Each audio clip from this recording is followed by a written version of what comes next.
سلااوتان لێبێت ئەم جارە لە بەرنامەی چ باسە بە دوادواتچوونمان هێناوەتە دیوانیە باشووری عێراق. دیوانیە یەک لە پارێزگا گرنگەکانی عێراقە زیاتر لە 1,400,000 کەس دە و شارە ژیان دەکەن. زۆر جار بەرنامەمان لەسەر کێشەکانی کوردستان کردووە و چارەسەریشمان خستۆتە ڕوو. ئەم جارە لە دیوانێ دەمانەوێت لە 2023 تا 2024 ژیان لەو شارەی چۆنە. هەندێک جار جێبیستی ئەوە دەبم دەڵێن ژیان لە باشوور و ناوەڕاستی عێراق زۆر خۆشە، زۆر باشە. بزانین لە ماوەی ئەو چەند ساڵەدا لێرە خەڵک چۆن ژیاوە و ژیانیان.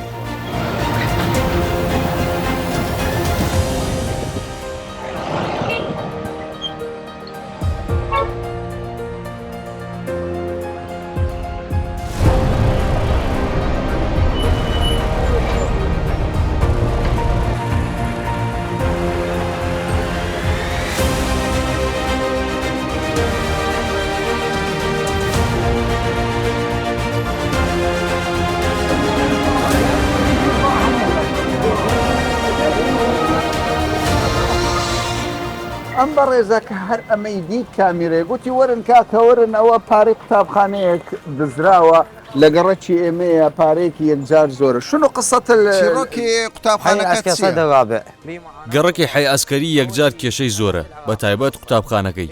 بەتابەت لە قوتابخانەی عێراق پەروەردە 250 ملیۆن دیناری بۆ تەرخان کردووە. بەو پڕەپارەیە کاریان لە نیوەی کردووە و دواتر نیوەکەی تریان برد. کەسیش لێپرسینەوەی نەکرد. گەندەڵی لە دوای گەندەڵی جامەکانی هەمووی شکاوە و بۆیاغیش نەکراوە. تا ئێستا نە پەرلەمانتارێک نە ڕاگەیاندکارێک نەهاتۆ بەلای دەولەی بپرسێت. چەند کۆمپانیایەک هاتن و وتیان ئێمە چارەسەری دەکەین، بەڵام ئەویش درۆ دەرچوو. وطبت لنا الشركات نفس الحاله، قالوا راح نشتغل مال المجا والتكم النفايات وماكو ما حد يطب لها وبالخصاص الرابع. خدمات البلديه خدمات جدا تعبانه. خزمەتگوزاری شارەوانی یەکجار خراپە. وەک دەبینی لە دیوانیە هەمیشە شەقامەکان پڕە لە تۆز و خۆڵ. کارەکانی شارەوانی بۆ خاوێنکردنەوەی شەقامەکان دەتوانم بڵێم هەر نییە. هاوکاتمانەوەی زبڵ و خاشاک لەسەر شەقامەکان ئەو دەتوانین بڵێن شتێکی زۆر خراپە. بەداخەوە تەنانەت کاتی کارکردنی کارمەندانی شارەوانی لە کاتی دەوامی ئاساییدایە. مع الأسف نشوف دائما مرات عمل البلدية يبدأ في ساعات الدوام. إنه الوضع الصحي بصورة عامة لە کەرتی تەندروستی دەتوانین بڵین بەداخەوە هاوڵاتیان هیچ متمانەیەکیان بەو کەرتە نەماوە. بۆیە زۆر جار هاوڵاتیان دەچن بەرەو پارێزگاکانی دیکە بۆ وەرگرتنی چارەسەر. گرفتی هەرە گەورەی دیوانیە ئەوەیە کە ژمارەی دانیشتوان زۆرە و لە بەرامبەردا ژمارەی نەخۆشخانەکان زۆر کەمە. تا ئێستا هیچ نەخۆشخانەیەکی مۆدێرن لەم شارەدا دروست نەکراوە. بۆیە خەڵک بۆ وەرگرتنی چارەسەر دەچێتە دەرەوە. کەرتی تەندروستی لە دیوانیە وەکو پێویست نییە. لە دیوانیە تەنها یەک نەخۆشخانەی فێرکاری هەیە کە لە ساڵەکانی هەشتاوە دروست کراوە. نەخۆشخانەیەکی دیکەی ئوسترالی کە هیوامان پێی هەبوو ئەویش تاوەکو ئێستا هەر تەواو نەکراوە. نتحدث عن الجانب اليوم الخدمي واضح أمامكم اليوم. ئەگەر سەیری ئاستی خزمەتگوزاری بکەین لە پارێزگای دیوانیە شارەکە پێکاتووە لە نمونەیەکی تۆز و خۆڵ. بۆیە گەنجەکانمان بەرەو هەرێمی کوردستان دەچن. ئەوان جیاوازەکە ئەبینن سەرەڕای ئەوەی کە پارەیەکی زۆر لای ئێمەدا هەیە. بەپێی ئامارەکانی وەزارەتی پلاندانان زۆرترین ڕێژەی هەژاری لە دیوانیەدا هەیە. بەڵێنی زۆرمان پێدراوە کە خزمەت بە شارەکە بکرێت بەتایبەت لەلایەن سەرۆکوەزیران سوودانیەوە. لە بەرامبەردا بە تەواوی دیوانیە پشتگوێ خراوە و هیچ خزمەتگوزاریەک بوونی نییە. 450 ملیار کە هیچمان لێ نەدید خزمەتی شارەکەی پێ بکرێت. شتێکی وایە نەکردووە کە کەمترین داخوازی هاوڵاتی ئەم پارێزگایە دابین بکات.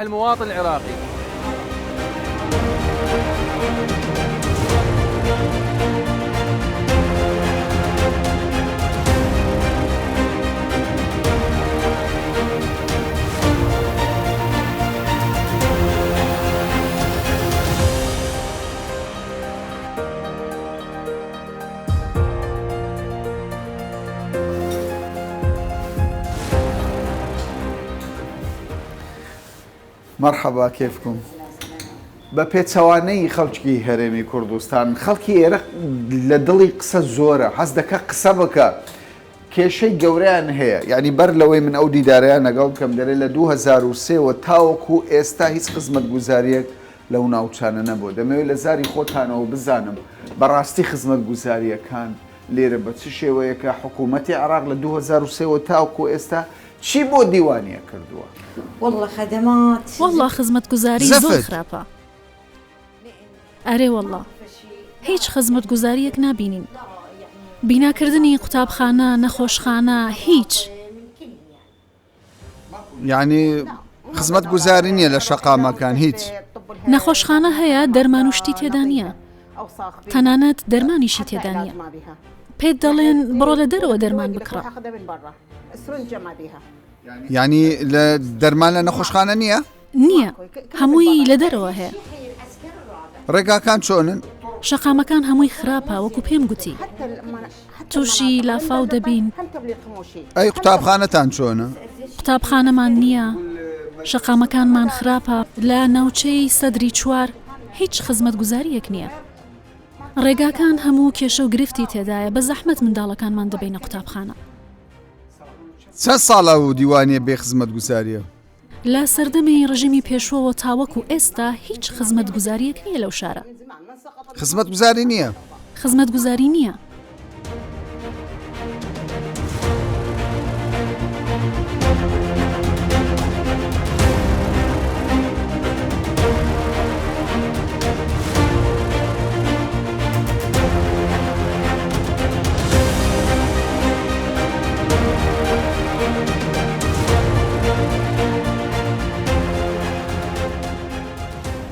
کاک عەلی تۆ لە منداڵیەوە یعنی کوڕی ئەو شارەی لە 2009 ڕۆژنامەنووسی پێم باشە بە ئەمانەتەوە بڵێ ژیان لە دیوانیە چۆنە؟ خەڵک چۆن دەژی؟ ڕازیە لەو ژیانەی پێداویستیەکانی خزمەت گوزاری بەڕاستی هەیە یاخود نییە؟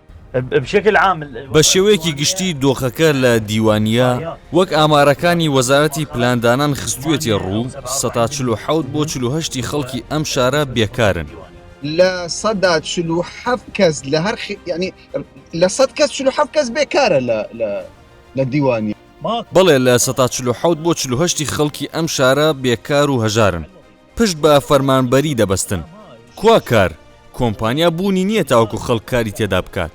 تەنانەت ئەو کۆمپانیایانە ئەگەر بێنە دیوانیە ئەبێ چی بکەن؟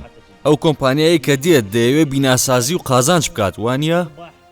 چیرۆکی ئەم شەقامەت چییە؟ ئەمە گەورەترین گەندەڵیە کە لەم شارەدا کراوە.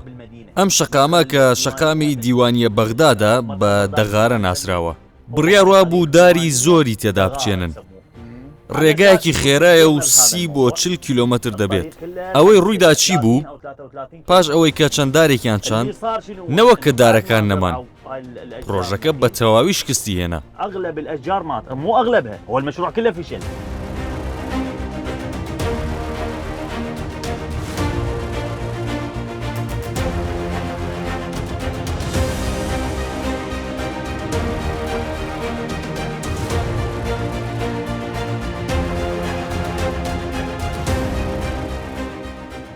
چەند ڕۆژێک بەر لە ئێستا لە نەخۆشخانەی لەدایکبوونی منداڵان لێرە لە شاری دیوانیە ڕووداوێکی یەکجار گەورە و پێم وایە بەشی زۆر لە ئێوە ئاگاداری ئەو ڕووداوە بوون کە 7 منداڵ بووە قوربانی. هۆکارەکە چی بوو؟ لێرە کۆمەڵە زبل و خاشاک لێرە کۆب بووە دوای ئاگرگرتنی ئەو زبل و خاشاکە ئەو کێبڵە دەسووتێ لێرە غازی ئەم سپلیتە ئاگر دەگرێ بە تەواوەتی لێرە هەر لەو ژوورە حەز دەکەم کامیار هاوکاروی زیاتر بیت لەم ژوورە چەند منداڵێک لەم ژوورە خوێندرا بوون 7 منداڵ گیانیان لەدەستا. بەدوادا چوون کرا گوتیان کێشەی کارەبایی بۆ بەڵام لە ئەساسدا دروستبوونی ئاگر وە لەسەر زبل و خاشا کە بەشێک لە پەرلەمانتارانی عراق پێیان وایە بە ئەنقەز ئەم ڕووداوە دروست بووە لەبەر ئەوەی کۆمەڵێک بۆ بەرهێنەر لەسەر پرۆژە و شت یعنی گرفتی شخصی بۆ وای کردووە 7 کەس ببنە قوربانی. بزانین لە ژوورەوە چ ڕووداوە و لەگەڵ کەسێک لە کارجێڕی ئیداری ئەو نەخۆشخانەی قسە دەکەین بزانین دوازانیاری چییە.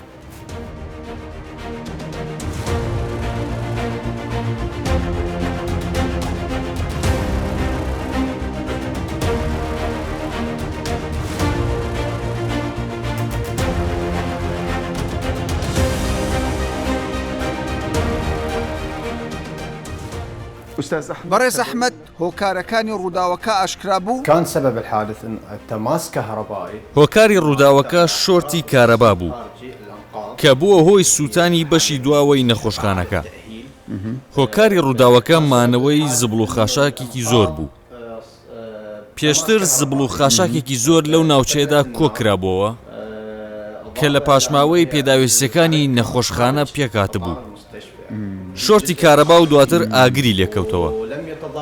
پێداویستی ئاگرکوژێنەوە لە دەرەوەی نەخۆشخانەکەدا بوو. جگە لە بەشی چاودێری چڕ هیچ بەشێکی دیکە زیانی بەرنەکەوت. لە نەخۆشخانەکە چەند ئامێرێک و بەشی حەوانەوەی منداڵان سووتا. دوای ئاگرکەوتنەوەکە اینجا ئێمە کۆنتترۆڵمان کرد. كان السبب أنا قلت لك أنا پاشان قوربانی لێکەوتەوە. تاوەکو ئێستا لە کاتی گواستنەوە دوو منداڵ ئەمانە هەر خۆیان تازە لە دایک بوون و پێویستیان بە ئۆکسسیجین بوو. لە کاتی گواستنەوەیاندا لە نەخۆشخانەی لە دایکبوونی منداڵان بۆ نەخۆشخانەی حوسێنی منداڵان لە کاتی گواستنەوەیاندا گیانیان سپارد. خۆ دەزانی ئەوان پێویستیان بە ئامێری ئۆکسسیجینە. ئەو کاتەی کە گواسترانەوە ئۆکسسیجینیان لێ بڕا و بەهۆیەوە ئەو دوو منداڵە گیانیان سپارد. عملية النقل صارت حالة الوفاة.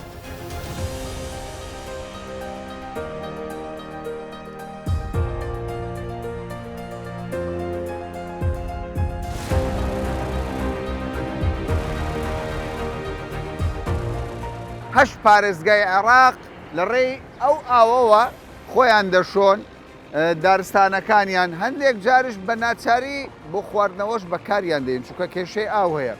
لێرە بزانە ئەو سیستەمەی کە دەبینین ئەمە ئەو بۆڕیە ئەمە پاشماوەی ئاوی قورسی گەرەکەکانە. ئاوی قورس خۆتان تێدەگەن ینی لە کوردستان بیر لێ دەدرێت ئاوی قورس دەچێتە ناو بیری ماڵەکان بەڵام لێرە دەچێتە ناو ئاوی و فراد ئەمەش دەچێتە ناو ماڵەکان. ئەمە کێشەیەکی یەکجار گەورەیە. کاک حەسەنێن کە چالاکوانە لەم شارە حەزم کرد گفتوگۆی لەگەڵ بکەم. دووشتی زۆر سیر دەبینم لە دیوانیە.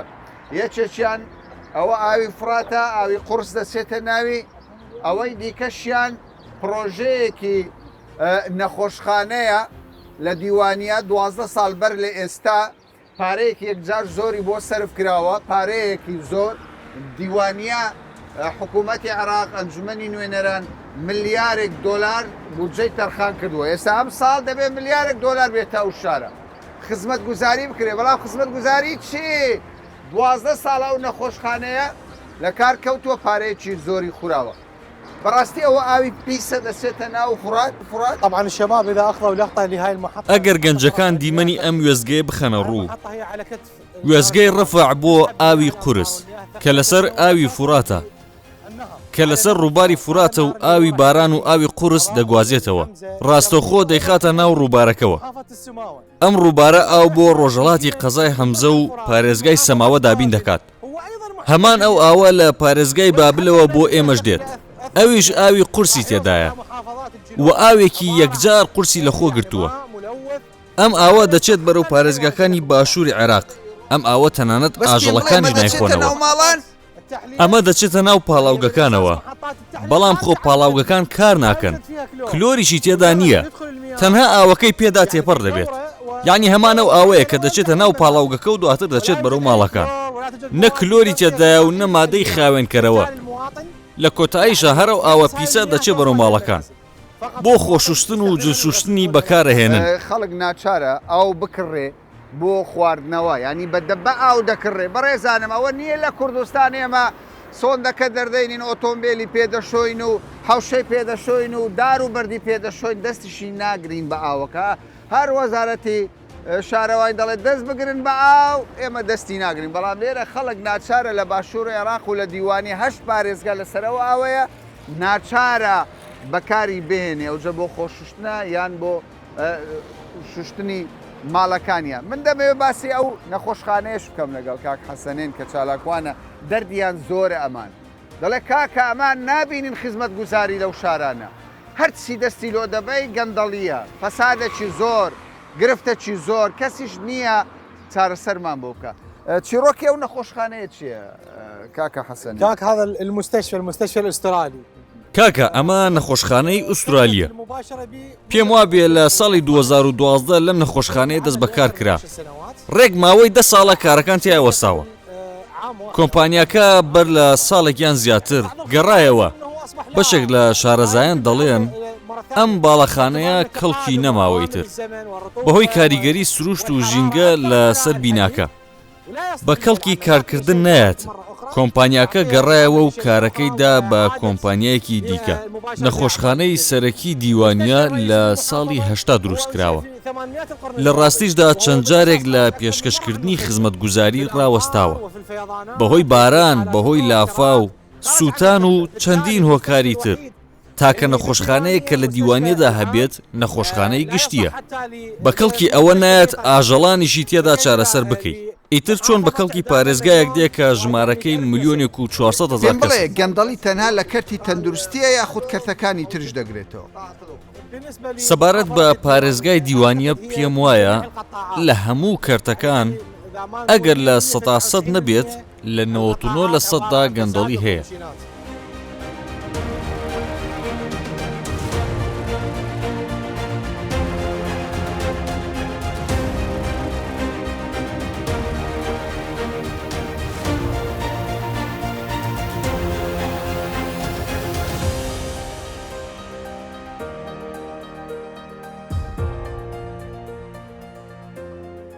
وەکو بەڕێز خزەیر باسی لێوە دەکات دەڵێ ڕۆژ لە دوای ڕۆژ گەندەڵیەکان بەردەوامە لەو شارەی ڕقەمێک دیار نییە بەڵام دەمەوێت لە ساری خۆیەوە بە یعنی جێبستی ئەوە بین بۆ پرۆژە نییە بۆ خزمەت گوزاریەکان وەک پێویست نییە ئوستاز خزەیر مشکورین عەلەی تاحەت الفرسە بەڕێز خزەیر سوپاس بۆ ئەو دەرفەتە ئێستا پێم بڵێ ئەمە دەزانین عێراق دەوڵەمەندە داهاتێکی زۆری هەیە تەنها دیوانیە نەبێت هەموو پارێزگایەک میزانی خۆی بۆ دانراوە لە دیوانیەدا خەڵکی پسپۆر کاری پێ ناکرێت نە لە سندیکای کرێکاران و نە لە سندیکای ئەندازیارانیش هەڵسەنگاندن بۆ باشترینەکان ناکرێت یعنی ئێمە ئومێد دەکەین هەنگاو بە هەنگاو پرۆژەکان بۆ گەڕەکەکان جێبەجێ بکرێت ئەبێ ژێرخان و اینجا سەرخانیش چاک بکەین ئەوەی ئێستا ڕوودەدات بە شێوەیەکی هەڕەمەکی کار دەکرێت بەڕێز خزەیر کێشە تەنها لە شەقام و گەڕەکەکانە یاخود لە کەرتەکانی دیکەش کێشە هەیە خۆ بینیت لە نەخۆشخانەکەش ئاگر کەوتەوە دوو لە نوێنەران وتیان ئەمە گەندەڵیە ینی کارەکانیان بە کۆمپانیای دەرەوەی شارداوە چارەسەر چییە؟ لە نەخۆشخانەی دیوانیە و نەخۆشخانەی فێرکاری دیوانیە ساڵانە 50 ملیار دینار بۆ نۆژەنکردنەوە تەرخان دەکرێت 50 ملیار بەس بۆ نۆژەنکردنەوە؟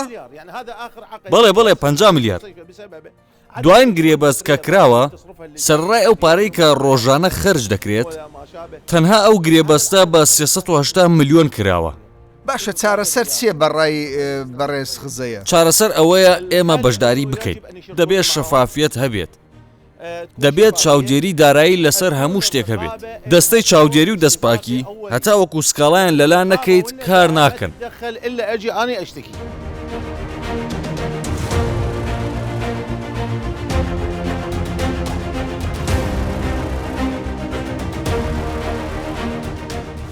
لە ماوەی ڕابردوو زۆربەی ئەو پرۆژانەی کە دەستەی وەبەرهێنان لە دیوانیە جێبەجێی کردووە بەشیارە زۆری فەسادی ئیداری هەبوو گەندەڵی تێدا بوو ئێمە هاتووی لەگەڵ بەرپرسی دەستەی وەبەرهێنانی دیوانیە قسە بکەین ئەو پرۆژانەی وەستاوە تاوەکو ئێستا بە چەندین ملیۆن دۆلار پارە خوراوە چیان کردووە و لە داهاتوو چی دەکرێت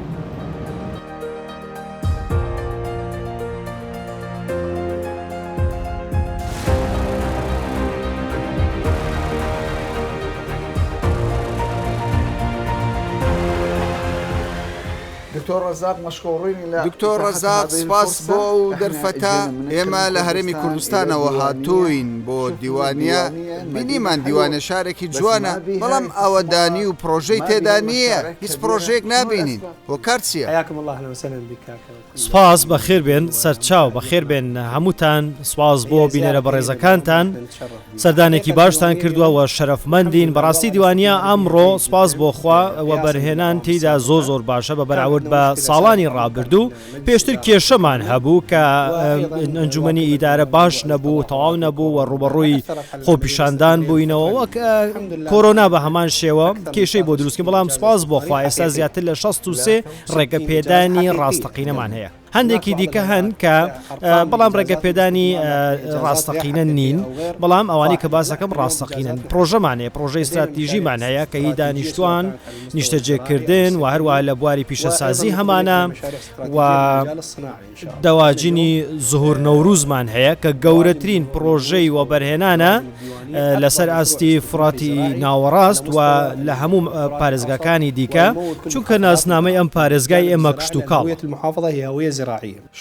هەندێک پرۆژەمان بینی تەواو نەبووە 10 ساڵ 12 ساڵە تەواو نەبووە یعنی دیارە کێشەی تێدایە چۆن چارەسەری دەکەن هۆکارەکان چیە وای کردووە کە بۆستی سیرکە بەڕێزم لە ڕووی یاساییەوە لە ڕووی یاسادانانەوە خۆتەزانی کێشە هەیە و هەندێک پابندی هەیە لەسەر حکوومەت و هەندێکیش پابندی لەسەر وەبەرهێنەر و ئەمە بەرپرسیارەتێکی دوولایەنەیە و کێشەکەش با بڵێن هی حکوومەت و هی وەبەرهێنەرە هەر دوولایە بۆیە ئێمە ئێستا کێشەکە ئەوەیە با بڵێن جێگەی خۆشحاڵیە کە ئێمە هیچ پرۆژەیەکمان نییە ڕاوەستا بێ بە تەواوی هەندێکیان ڕاوەستا بوون ێسەوە غەرامان بەسەردا سەپاندون بەڵام شتە جوانەکە ئەوەیە هیچ پرۆژەیەکمان نییە کە بە تەواوی ڕاوەستا بێ هەموو چارەسەرمان بۆ دۆزیونەتەوە و پشت بەخوا ئەوانش چارەسەر دەکەین وەکو پرۆژەکانی پێشوو ناوێت گرنگترین لەو پرۆژانەی کە دەکرێت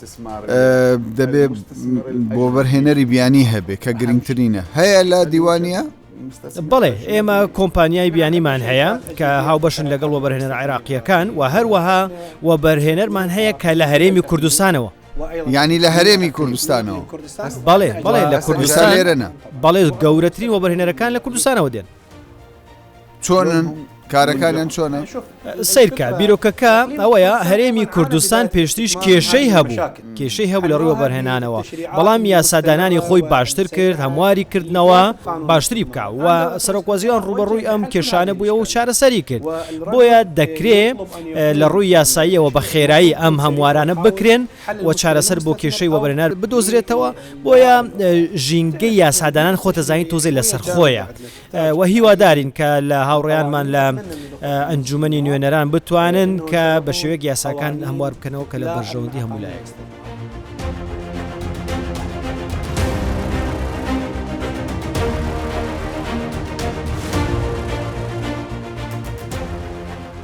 لە پارێزگای دیوانی باشووری عێراق بە درێژایی 21 ساڵ پرۆژەیەکی جددی لەم شارە نەکراوە کە هاوڵاتیانی ئەم شارە و دانیشتوانی ئەم شارە بڵێن دەستان خۆش خزمەتگوزاریەکان وەک پێویستە لە شەقام لە قوتابخانە لە نەخۆشخانە زۆربەی پرۆژەکان وەستاون یان گرفتی تێدا ئاماژەیەکە لەوەی کە داهاتووی ئەم شارەگەر بەم قۆناغە بڕوە یانین بەم شێوەیە بڕوە داهاتوویەکی باش نابێت تا باسێکی دیکە و بابەتێکی دیکە بەخواتان دەسپێت.